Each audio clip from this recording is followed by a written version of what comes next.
Hey, welcome back to the Pastor Pod. We're on episode 94.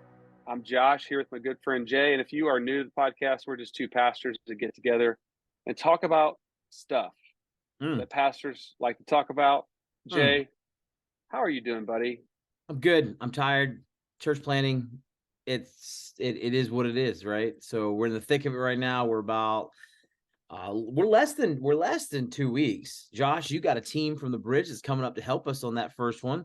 I think you guys got Yeah. 17 total. There's 11 adults and 6 teenagers coming to support us, going to work in our kids area for us, and so pumped about that. So shout out to the Bridge Church in Venice.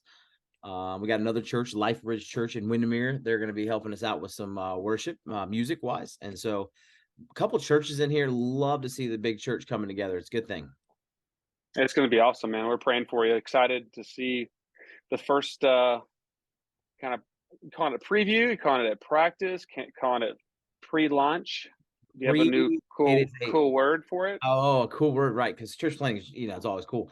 No, well, for all those listening, what is a preview service? Like, tell us what that is. I'm actually going to tell you You're not aware. I'm actually going to tell you what I'm calling this in general, because I've been very particular. I want to make sure language matters, and it communicates properly what you're calling it. So we're calling this a soft worship gathering, which means this is we're going to have worship gatherings where we're going to meet regularly for worship together as a church. We're not calling this a soft launch because that gives the perspective that the church hasn't launched yet. I would be I would be wrong if I didn't tell you that we started because we meet, we do activities in the community. We love our community. We're meeting with people for prayer and Bible study, and we're discipling people. So the church is active. So this is just another step in loving our community by hosting a worship gathering, and it's a soft one. And what that means by a soft worship gathering is it's not we're not going every week. It's kind of sporadic. It's once. We got it on the 22nd, then we got it on the 12th, which is 2 weeks later, and then we don't do it again until the 23rd, which is a little over a month, because we just pick some dates that match with the calendar and avoid holiday weekends and all those things. We just played with the calendar enough, and then in January we'll see where it goes. But right now it's a soft worship gathering. In other words, we're just you're not pulling out all the stops yet. We'll have quite a bit of our stuff going on, but not everything's going to be the way it's going to be when we actually officially launch. So you can get a taste, but you can't get the full menu. So it's like a soft opening. I like that. Restaurant. You get taste and see. You don't get a full menu. You get a taste. You get the appetizer. That's good. You get the full menu. I like it. So we're going to be praying for you, man, and excited about. Now, make no mistake. Northpoint getting off the ground, having gatherings again. I'm coming. It's going to be good. What are you preaching on? Do you know? Are you preaching on? I do. Using the Bible for the sermon? Yes, absolutely. We're actually going to be looking at John chapter 4. So very kind of familiar story, but big takeaway for everybody. It's going to be good. I don't want to give away too much. That's great. Yeah, well, you don't give us all the secrets. So we'll be praying for Jay. We're excited about you, man. You're getting the dipping sauces right now. Come on, we can't. Oh, little appetizer. Okay, all right. Little cheese sticks. That's good. How's everything in Venice? How's everything in Venice? Come on.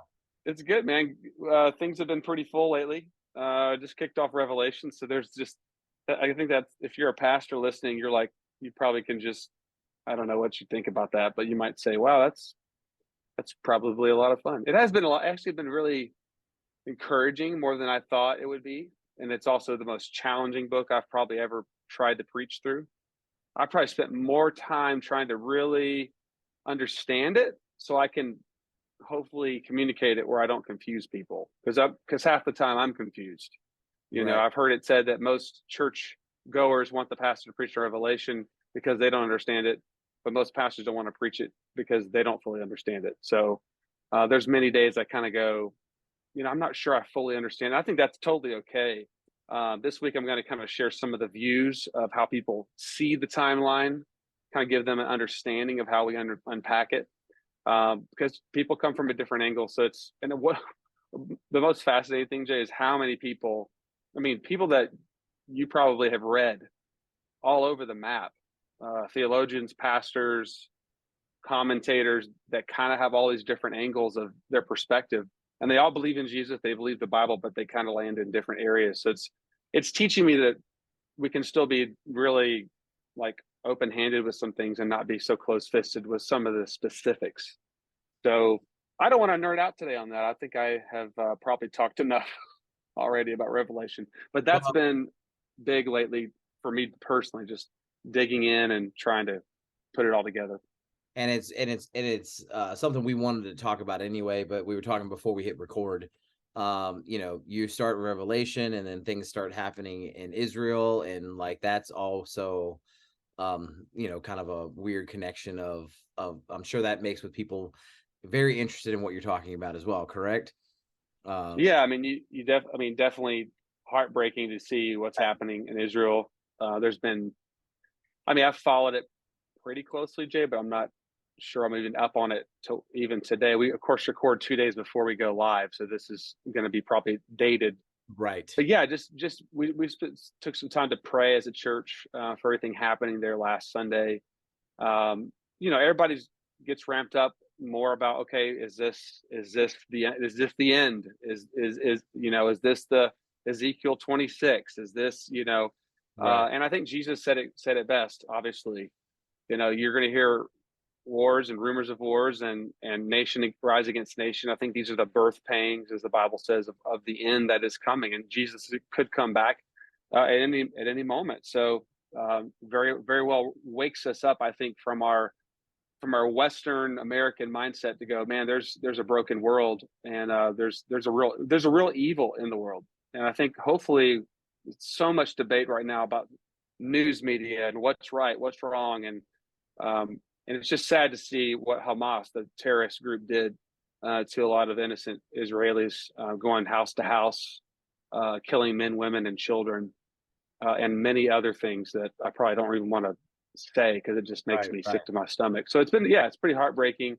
But yeah, so with that coinciding with Revelation, and then where we're at right in the book right now, like this week, I'm getting ready to get into the tribulation period, and so yeah, it's pretty surreal to be honest with you. It's kind of as I watch the news and pray, it really kind of makes it really vivid and like, wow, this is the Bible's always ahead of everything. It's always gives us so much clarity in a broken world. And then, I know some pastors that are in Israel with groups right now trying to get out safely. right, right, So following their stories and praying for them, and then just for the people and all that's going on, praying that the gospel will go forth in this brokenness. So yeah, with all that going on with Revelation, it's kind of right, wild, really. right. Well, so yeah, we want to make that. We want to encourage you if you're listening, whether you're a pastor or not, be praying for Yeah. all that's taking place. Like you said, we could talk about things right now, but it would be dated because we're recording 2 days before this actually will land. So who knows where it will be in 2 days? But you can still be praying, regardless of where we're at. You can be praying Yeah. for um, just all of those that are impacted by this. Those who are actually fighting the war, those who are victims of the war. Be praying for that, and so definitely want to encourage you to that individually, as a family, even as a church, if you see fit. So, but Josh, today we want to have kind of an open dialogue. There's some other interesting things happening in our, I guess, I want to say Christian circles, culture, that's Mhm. taking place that is very I think it's popped up quite a bit in mine. I don't know if it's popped up with you or not, but it's Mhm. the idea of what's taking place with some very influential pastors, and maybe the lines getting blurred for another prominent leader in the Christian circle has called out them for not letting the lines get blurred when it comes to where we stand on truth. And I think it's worthwhile for us to um have an open conversation about this. And again, I guess I don't want to necessarily call out anybody because, but obviously if you draw in the blanks, you have Andy Stanley, who basically had held a conference had his church that was controversial by some. Um, and then you have a leader of a theological seminary, Al Mohler, who's called him out. And some people may be standing in the sidelines going, what do I make of this? What do I do? Because Andy Stanley, Mhm. to be honest, he's had a lot of influence Mhm. over many, many people. Many people look to him. Many people look up to him and the way he's approached the connection he's had with the culture around us. It's been undeniable that he's had an impact on some people. But then now we have this interesting Mhm. development in his ministry, where I even listened to his sermon where he kind of said, okay, let me explain what is going on, and what I need to address, because I've been called out. Then you have a very prominent leader, Al Mohler, the president of a seminary, who was like, hey, I think the headline was something like Andy Stanley's left the train, the train's left the Yeah. station, along those lines. So these are not like these are very serious things that are taking place. Hmm. Figure we could have an open dialogue about where what we think. Hmm. Whether people listen to us for advice or wisdom, I don't know. But I think it is important as you're listening to this, because Andy Stanley is a name that's pretty well known, and here Hmm. we have some things that are taking place. So Josh, I'll punt to you to just give you your opening thoughts on the whole gamut of what's taking place. What are your thoughts? Well, speaking of Andy Stanley, I mean, he's influenced me in some great ways. I mean, he's Yeah. really put out some great teaching on reaching people, having a heart for the lost.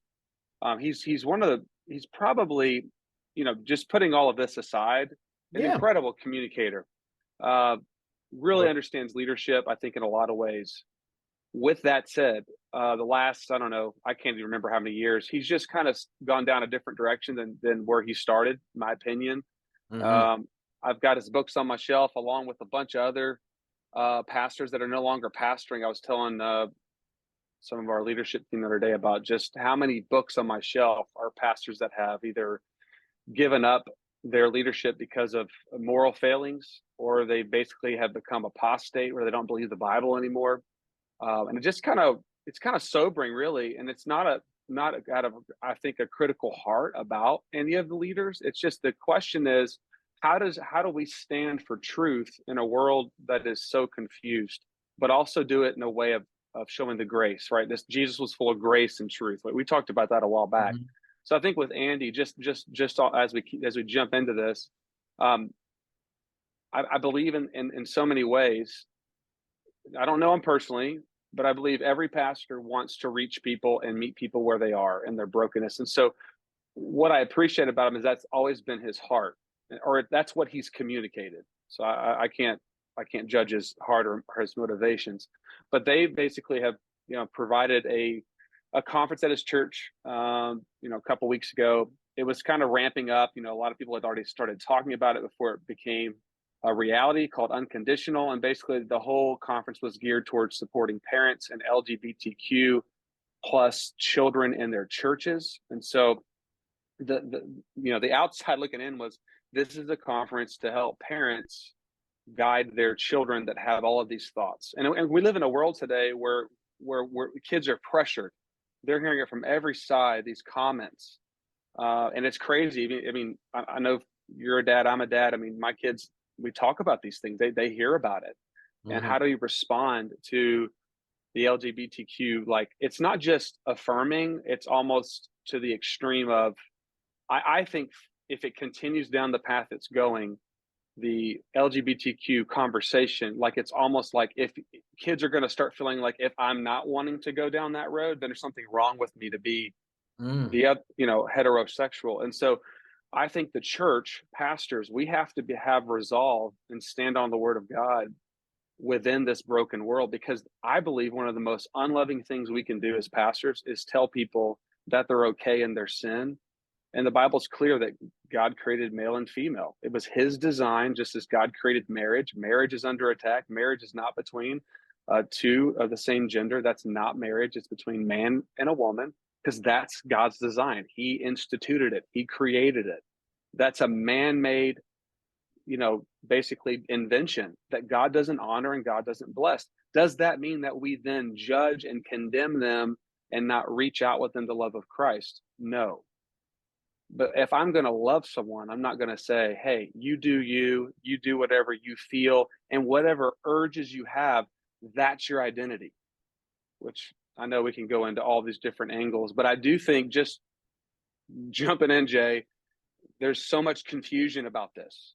Well, if we're going to love people that have children that are dealing with this, or they're into this lifestyle, then we have to, like, we have to just let them be the way they are and not say anything, because that's the culture. The culture has told us, if you question that, then you're saying that's not who they are.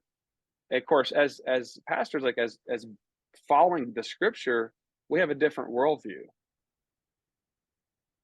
Yeah, and so I wasn't at the conference. I don't know much. I'm only thing I know about the conference is what I read online. I know who the speakers were because they were published online, Yeah. things of that sort. I think what I Mhm. believe, I agree with you. I want to agree with you in the fact that I think Andy, from my appearance and from my interactions with knowing and following Andy Stanley all the years I've been around, I think he Mhm. does have a genuine heart for wanting to reach people, and Mhm. really reaching those that some other churches may not reach because of some hard uh, traditions they may follow, or it's not even hard lines in the sand. It's more of just the culture created within the church body that turns people off or maybe turns people away. And that's not neither here right or wrong. That's just saying that he's had a way of connecting with individuals, families, and people that some other churches just aren't able to connect with. Right. Going back to what I was, the controversy between Al Mohler and Andy Stanley was this, where do you draw the line? And I guess that's where I'm Right. going to spend most of my Yeah. time. This idea, like, okay, the conference happened, the motives, whatever the motives were, as a church, as a Bible believing church that believes the word of God, that trusts God, where is the line? And how do we know where that's at? Where do we stand? Where should we be standing when it comes to truth of the Bible and Mhm. how it works? If you go and listen to the teaching that Andy taught, in kind of like a reference to Al Mohler calling out, he made the reference that Jesus didn't draw lines, he drew circles, and very large Mhm. circles. And to an extent, I can follow that comment of Jesus did. He was known to sit and hang out with the worst of the worst. He was, willing to go and Mhm. hang with those that were, Mhm. not living the way God called them to live, whether it would be an adultery, whether it would be, whatever it may be. Mhm. We can see that God extends grace to murderers and, adultery. There's no end to Right. God's grace. There's ability for all those things. But at the Right. same time, we do see that Jesus also drew hard line. He was not afraid to stand up for truth. And actually, Mhm. that's really the nature of Jesus. He was compassionate and loving and showed full of grace. But as we've mentioned Mhm. many, many times, there was also this hard truth. And I think that is where the gray area is, that is where this whole thing is sitting at. And Mhm. maybe where that conference is sitting at is sitting in this gray area, that Well, is yeah. causing there to be a lot of questions, a lot of dissension. Mm. Because again, one of the things I'm concerned, I look at from the outside is, okay, we're looking now, you have prominent leaders of faith, whether it be a theologian, Mhm. they're at dissension with one another, and we can't find Right. unity because again, there's Well, differences yeah. of, go ahead, what were you gonna Go say? ahead. Well, I think it comes down to, like you're saying, like what's essential, what's not essential, Right. right? Is sexuality, biblical sexuality, essential, or is it like, no, just whatever you want it to be, let it be that? I think that's what you're kind of saying. Where do we draw the line and say this is what the God's word says, and we're also going to reach people that don't agree with that, and then lead them to Jesus and let Jesus change their heart. And and the struggle I have is like, well, he only, Jesus only drew circles. No, he drew lines, like the lady that was caught in adultery, that John Right. chapter 8. Jesus said to her, where are your accusers? And she says, there are none. He says, neither do I condemn you. And then what did he say at the end? Right. Now go and sin no more. He drew a line. He drew a circle and a line. And what Right. I don't understand about Andy is he is probably one of the most creative communicators. He knows that, but He he's choosing to become confusing.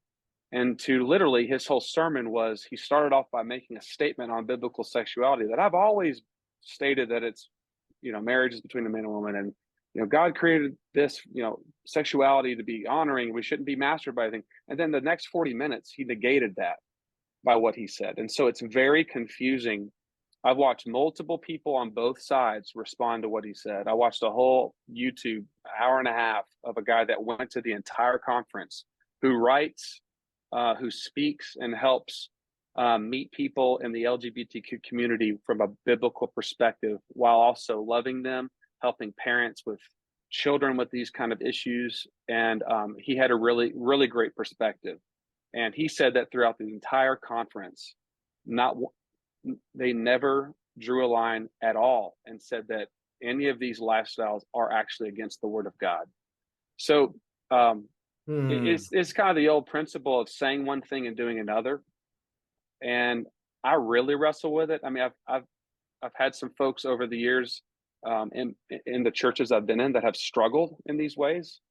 I've done some pastoral counseling to help them find healing. This is not something that's like far off from me, Jay. Like, I don't look at it as like, oh, that's just what other people are dealing with. Like, people are dealing with these things, whether Right. they say it or not. This isn't like just a certain percentage. Like, people are made because of our sin. We have urges, we have uh, problems, and mentally, emotionally, spiritually, that we all need Jesus. And so I think this is going to become a big issue for us in the next 10, 20 years as pastors. It's only going to grow. How do we respond to this? How do we reach people? How do we meet them where they're at? This is not going to go away. And I think we've got to have a real clear way that we want to respond, and really live like Jesus, while also not changing what Jesus taught. Because what Jesus taught was always uncomfortable, even in the first century. That's Yeah. why they killed Jesus. He didn't. He had a new kingdom. He constantly challenged the religious, and he also called sinners to follow him. And so, man, this is a tough one because it's so politically charged. It's so emotionally charged. But yeah, what are your thoughts? Well, I think really, I'm not surprised by this being such a, and again, you're going to see, and I agree with you, you're going to see it grow and grow and grow and grow. Because at the core of the gospel, the core of the good news, the core of God's design is the family, right? That's at the core. And Mhm. this isn't a direct attack on that of what that even looks like. Um, and I here's where I'm at. I think Andy, again, we can put all that aside that he's a great communicator, all those things. I think churches, and I think what I'm concerned about is this, is that what is starting the trend, and Andy may have just kind of maybe lunged it into the direction of churches trying to figure out how to remain quote unquote relevant in the charged climate that we live in. And Mhm. those who are following, has followed his teaching, look up to him, admire, his work, Mhm. for all the reasons we said at the very beginning that are true, communication, leadership, things of that sort, may take a cue here and go, well, maybe he's on to something, and this is how we reach people, Mhm. because there is a huge following. It's a big church he's at, things of that sort. Mhm. And every pastor is going to have to come to a point in their place where they're going to have to go, where do I stand on this? It's going to come out. It's going to happen. Mhm. If you're going Right. to teach through God's word, it's going to come up. How do we deal with this? And again, I would even say this is no different than adultery. This is no different than murder. This Mhm. is different than any other flaw of reaching, following God's design. I'm not putting this Yeah. into a different category. This just happens to be the big charge right now in our culture we live in. There's the big shift that's happening. Mhm. But this is no different than any of those other. The way we would feel about adultery is the same way we should feel about this. It is what it Mhm. is. Over and over and over, Jesus addressed this, and he met people where they are. Even in John chapter 4, where I'm going to be looking at in our we have a woman who's out by the well by herself. We can get into details of why that is, but it comes out. She didn't want to talk about it. She was, Mhm. she had multiple men she was with, and Jesus And called her Jesus called her out. he He called her did. out, but he Yeah. also did it with love and grace. Like, he met her right That's where she right. was at. That's And right. I mean, at the end of that story is beautiful. She goes back and she tells people, "Hey, look," Mhm. you know what I mean? Um, Yep. it's a beautiful picture of what happens when you It actually is. do call people out and say, "Hey, look, you have to understand this is not designed. This is not the way we're supposed to live. There is a better way. There is a better life." And we're going to see our culture go down this pathway of people running after their own desires. We're going to Right. see, and it's going to get worse Absolutely. before it's going to get worse before it gets better. Mhm. We know Yep. that. Um, but my biggest concern is, and really one of the things I'm really paying attention to is because of the influence that Andy has over Mhm. many, many leaders in the church world. Could Yep. this be a lunge in the direction of going, maybe we have gotten Yep. it, maybe we've been too hard, maybe we've drawn Mhm. too many lines and not enough circles, which was the point of what he preached. And my biggest concern is this, is that we can love people, we can care for people, we can treat people with dignity. I'm never That's going to right. look at somebody just because they don't live according to God's design and treat them differently because of Right. that. We do not have to agree. You do not have to believe what I believe for me to show you respect and love and meet you right where you're at, because that's what Jesus did. He didn't just shoo off these people. In fact, go to John chapter 4. He Mhm. had to go through that area. No, he didn't. He did it because Mhm. he was pursuing people. He was pursuing the hearts of people. That was a divine interaction. He knew that woman was going to be there. He knew what he was doing. Right. So Right. I believe God still got us on pathways where we're going to meet people for a reason and Mhm. purpose. There's divine appointments that Right. take place. My biggest concern is for pastors listening, for people who are wrestling with this and going, where do I stand? Even if it has nothing to do with Ainley, but this is culturally charged, is, you're going to Mhm. question, because in the nature of reaching people, because your heart motive is, I want to reach people. The motive That's is right. there and is right, but we also have to align ourselves with God's word, and we have to stand Mhm. on the truth of God's word, because that's all we have.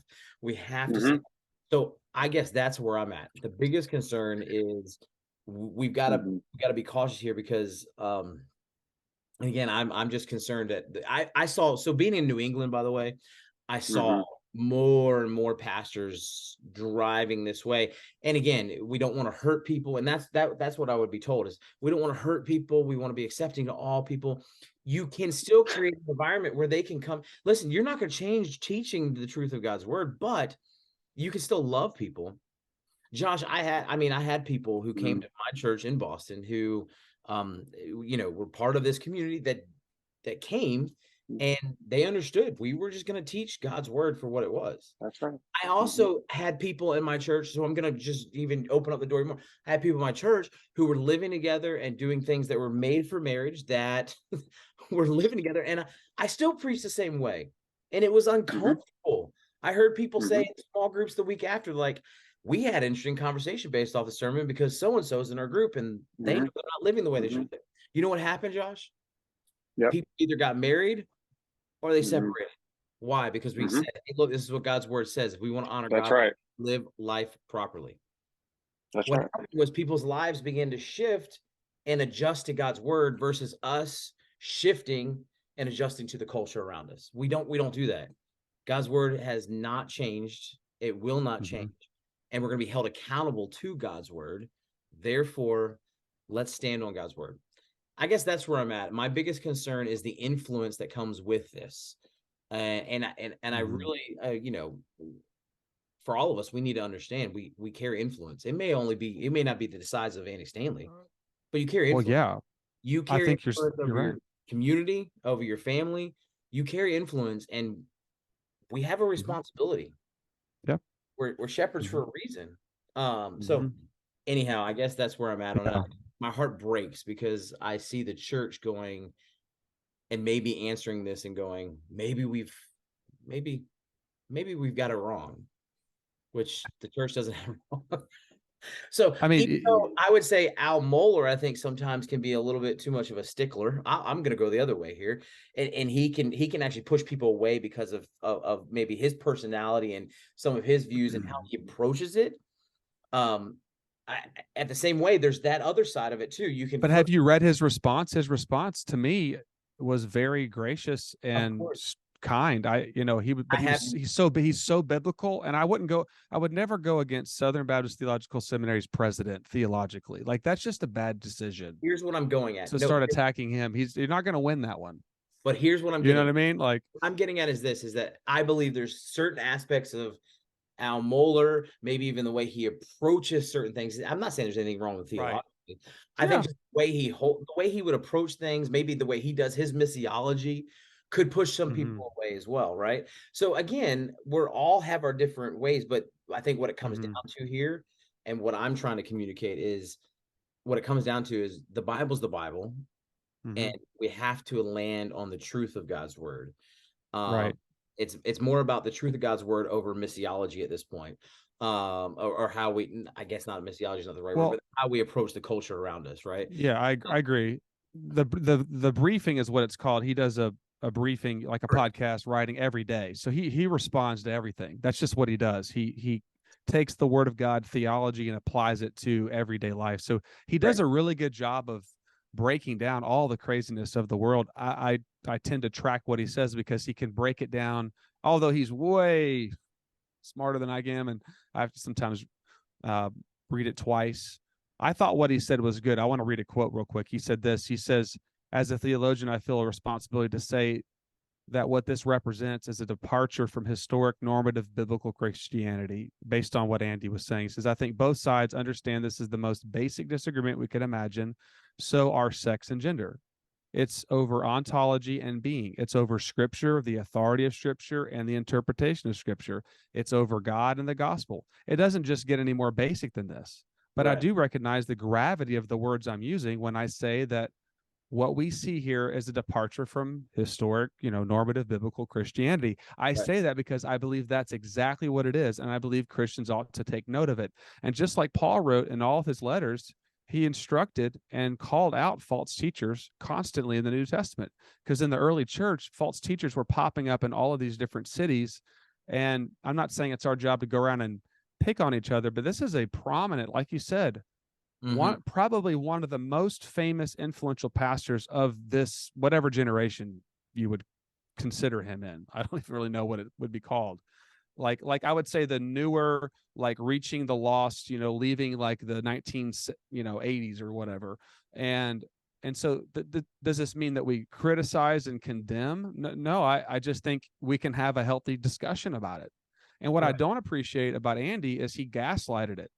He got up and basically was like, I don't adhere to this guy, Mohler's Christianity. And then at the end, he basically was like, you all should come and learn from us. And to me, he even said it out loud. Like, I know this comes across prideful, but all you pastors should come learn from us. And I just felt like, yes, I mean, gosh, thousands of pastors have learned from him. But to state that after all of this animosity and ambiguity on his part, his whole unhitching from the Old Testament in recent years, and how much confusion that caused. Mm. And it's almost like he likes that confusion. He likes it to be just kind of gray and upset people. Oh, I think I just struggle with it. Like, be clear because people about can your tell stance. Yeah. you can reach people that way. That's what I'm getting at. And Yeah. going back to what I said about Mohler is, I Right. don't doubt his theology. I'm getting like, okay, you got a guy who's in a suit and tie, and there's no doubt in my mind he errs Mhm. towards the more traditional type of, everything you could think of when you think of traditional church. What I'm getting Right. at is there's a lot of people who will not connect, won't connect to that side of Yeah. that nature. And then you have Mhm. Andy Stanley the other side. And what I'm getting at is, in the nature of reaching people, we can go these crazy, crazy means. And I think that's what it Mhm. is. Andy likes the gray space because He the does. gray allows and gives freedom Mhm. for us to reach people that maybe won't Mhm. come to church, but are we really But reaching them? but That's the but but are question. we That's reaching? the That's question. the whole That's what question. I just Okay, said, so you right? get them Are to we come, really but they're reaching? not going to change. They're not changing. They're not going to believe the gospel because the gospel's Correct. offensive. Oh, I'm Well, a sinner? No, I don't think I'm a sinner. No one can tell me how to live my life. this, So if you're I not can, actually. No one's changing. It's so just here's the number then it's one a question. church full of lost people that don't hear the gospel, and that's my whole frustration. Andrew Walker put out another great response to this. Not just Andy, but just the whole conversation. He said this is basically he said by him saying that I affirm the biblical view, but for all practical purposes, we don't apply it practically. So what he's doing is separating theology from practice. And that's what he's doing. Right. It's the textbook theological liberal move to say, I believe they say they believe something, but then when it comes to actually doing it, obeying it. They go, well, I'm in the quieter middle space. That's what they kept saying in the conference. I'm in the quieter middle space. So basically saying, I'm not going to say emphatically that the Bible says that this is God's design. Right. And so that's where we're at. And this isn't new, Jay. I know. That's already been prevalent in most mainline denominations for a long, long, long time. And typically mainline denominations that affirm and go against God's design, like affirm this whole world mindset, you look at it. I challenge anybody that might say, I don't agree, Josh, go study it. Most of those denominations start to literally start to lose steam. And I believe it's just like in Revelation where the Lord removes the lampstand. He removes his blessing, removes his favor. Because when pastors and churches stop preaching the gospel and they start conforming to the world, I truly believe in my heart of hearts, God just goes, you know what? He's basically outside the door knocking, saying, can somebody let me in? This church is no longer following me.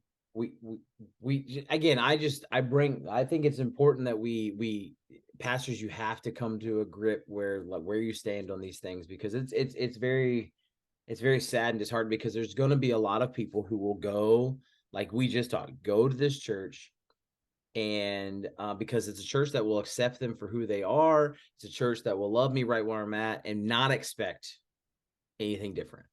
And I think this is extremely, extremely important. So, Josh, this is a conversation we can keep going on, a conversation that is extremely important. I would like to hear from our listeners, though. This is one of those episodes where, like, I hope people will speak in and chime in and give us their feedback. Reach out to us, thepastorpod@gmail.com. Connect with us on social media. We'd love to get your feedback. Again, this has been an open conversation. There's not 4 E's. There's not a pathway we've given. It's just more of us dialoguing about a relevant thing that's taking place in our culture. And pastors, I'd love to hear from you. Let us know your thoughts on where we are at. Maybe you disagree with us. If you do, please email us, reach out. I'd love to hear. I'm not opposed to that. We're going to treat you with respect and love and grace. We'd love to talk to you about that. So, but Josh, hey, we can keep going, but let's leave it there. Let people let's have this conversation continue it going. So reach out to us. We'd love to hear from you. From Josh and I here at the Pastor Pod. Have a great weekend. We'll